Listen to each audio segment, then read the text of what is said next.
हमारे साथ हैं दक्षिण पश्चिम बीजेपी प्रत्याशी भगवान दास सबलानी जी। अब आप जन समर्थन में जब जा रहे जनसंपर्क के लिए, तो पहला सवाल तो यही है, क्या देख रहे हैं, विकास कितना हुआ है दक्षिण पश्चिम में? देखिए, शहर लगातार बढ़ रहा है, लेकिन विकास के लिए जो पिछले 5 साल पहले जनप्रतिनिधि थे, 5 साल उनके हुए, मंत्री भी रहे, लेकिन उन्होंने अपनी कोई भूमिका का निर्वहन नहीं किया।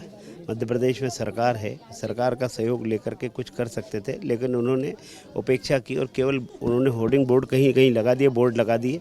विकास का वस्तुतः उनके दिमाग में कोई प्लान था ही नहीं, तो केवल वोट लेना और लोगों को बस बनाना, ऐसा बोलते हैं। तो ऐसी स्थिति रही। अब मुझे लगता है जो परिस्थितियां दिख रही हैं, माननीय प्रधानमंत्री जी की प्रधानमंत्री आवास योजना, मुख्यमंत्री जी की मुख्यमंत्री आवास योजना, तमाम योजनाओं का लाभ उन जिनको ज़रूरत है, ऐसे ज़रूरती लोगों तक वो योजनाएं पहुँचे, ये प्रयास होना चाहिए, ये किया जाएगा।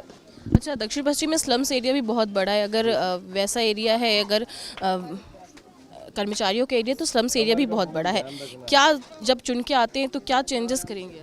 मुझे लगता है कि भारतीय जनता पार्टी जिस मूल से प्रारंभ हुई, समाज की अंतिम पंक्ति के अंतिम व्यक्ति को मुख्य धारा में लाना, पंडित दीनदयाल उपाध्याय जी के एकात्म मानव दर्शन से प्रेरित होकर के हम ये पार्टी बनी और कार्यकर्ता आधारित संगठन है। तो समाज की अंतिम पंक्ति में जो बैठे लोग हैं, उनको कैसे आगे लाया जा सकता है, उनके लिए नित्य नई योजना बना करके, गरीब कल्याण के कार्यक्रम चला करके उनके जीवन स्तर को बेहतर किया जा सके, ये प्रयास सरकार भी करेगी। मध्य प्रदेश में भारतीय जनता पार्टी की सरकार बनेगी तो और बेहतर तरीके से हम काम कर सकेंगे। कांग्रेस आज ये बोल रही है कि जैसे बीजेपी भारतीय जनता पार्टी दे रही है, बहनों को पैसे दे रही है, हम भी देंगे, हम भी बहनों के लिए कुछ करेंगे। वो झूठे वादे करते हैं और झूठ और सिर्फ झूठ उनके एजेंडा में रहता है। किसान का 2 लाख रुपए का कर्ज माफ़ होगा, एक भी किसान का कर्ज माफ़ी नहीं हुई।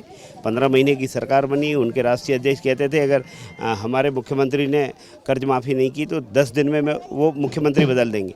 न मुख्यमंत्री बदला और 15 माह तक एक भी किसान का 2 लाख रुपए का कर्ज माफ़ी नहीं हुआ, एक भी बेरोजगार को बेरोजगारी भत्ता नहीं मिला। केवल और केवल दलालों का अड्डा बना रहा वल्लभ भवन। इसलिए उससे छुटकारा पा करके जनता ने वापस मैंडेट दिया है। हमने सरकार बनाई और सरकार चला करके गरीब कल्याण के कार्यक्रमों को और प्रभावी तरीके से लागू किया। हम आने वाले समय में दक्षिण पश्चिम को किस नए रूप में देख सकते हैं? मुझे लगता है कि जब मध्य प्रदेश का विकास होगा, सभी क्षेत्रों में विकास होगा, सब जिलों में विकास होगा, तो मध्य प्रदेश की राजधानी भोपाल है और भोपाल की अत्यंत महत्वपूर्ण सीट दक्षिण पश्चिम है। इसका विकास भी उस दिशा में होगा, क्योंकि सरकार की सोच हर दृष्टि से हर विधानसभा पर होगी। यहाँ का जनप्रतिनिधि भारतीय जनता पार्टी का होगा, तो और अधिक काम हम इस विधानसभा क्षेत्र में कर पाएंगे। अच्छा, आप बीजेपी में बहुत सालों से जुड़े हुए हैं, क्या बारीकियाँ अभी काम आ रही हैं?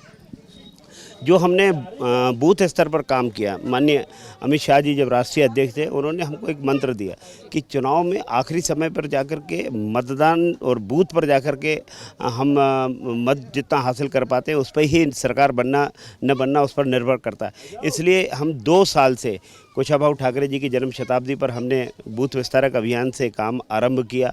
बाद में बूथ विजय संकल्प, बूथ सशक्तिकरण, ऐसे अभियान चला करके बूथ केंद्रित हमने जो कार्यक्रम किए, उसके कारण आज हमारे पास न बूथ समिति अकेली है, बूथ के साथ पन्ना प्रभारी, पन्ना समिति, ये हमारी जो ताकत है, ये भारतीय जनता पार्टी की ताकत, जिसके बारे में कमलनाथ जी भी बोल चुके हैं कि भारतीय जनता पार्टी के संगठन से नहीं जीता जा सकता। तो ये वो ताकत है जिससे नहीं जीता जा सकता, ये उन्होंने स्वीकार कर लिया। इसलिए भारतीय जनता पार्टी का कार्यकर्ता जितना परिश्रम करेगा, जनता का आशीर्वाद उतना अधिक मिलेगा और मध्य प्रदेश में भारतीय जनता पार्टी की सरकार बनेगी।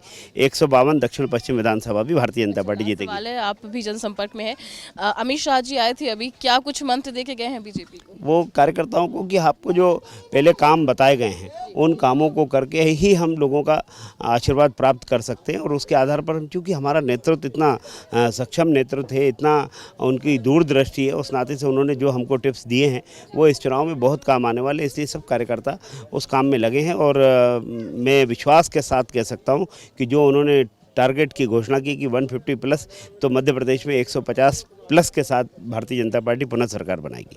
भारत माता की।